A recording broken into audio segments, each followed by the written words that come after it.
आज दिनांक 12 जानेवारी आजच्या प्रवचनाचा विषय नाम व भगवंत।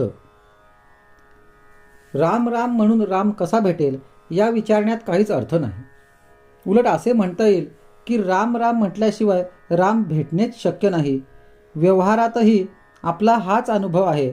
समजा आपल्याला एका गावाला जायचे आहे म्हणून आपण स्टेशनवर गेलो आणि जिथे जायचे आहे त्याचे सर्व वर्णन केले, पण नाव सांगता आले नाही तर आपल्याला तिकीट मिळेल का? उलट त्या गावातली माहिती काही नाही पण नाव ठाऊक आहे तर आपल्याला तिकीट मिळून तिथे जाता येईल। म्हणजे ठिकाण माहितीचे आहे पण नाव तेवढेच न आठवले तर काहीही उपयोग होत नाही। यावरून एक गोष्ट स्पष्ट होते की बाकी सर्व केले पण नाम घेतले नाही तर काही उपयोग होत नाही। म्हणून नाम घेणेच जरूर आहे। नामाने भगवंताची प्राप्ती होणार ही खात्री असावी।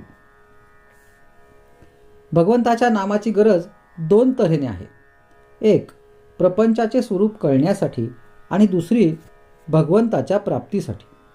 खायला प्यायला पोटभर, बायका मुले, घरदार वगैरे सर्व गोष्टी असल्या तरीसुद्धा आपल्याला काळजी आणि तळमळ का असते हे आपल्याला कळत नाही।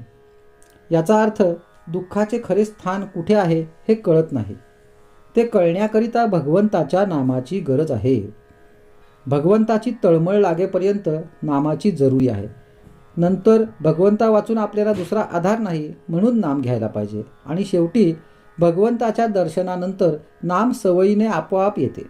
एकूण आरंभापासून शेवटपर्यंत भगवंताचे नामच शिल्लक राहते।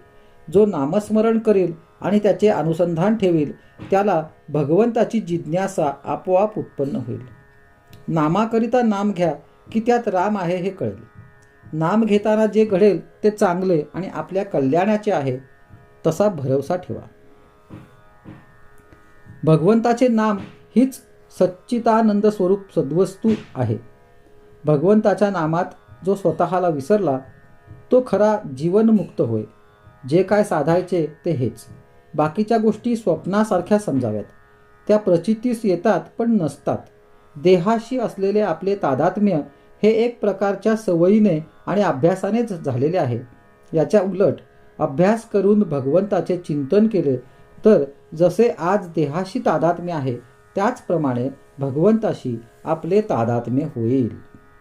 आजचा सुविचार: सकाळी उठताना, रात्री निजताना, जेवायच्या आधी नाम घ्यायचेच आणि भगवंताची आठवण करायचीच असा नियम करावा।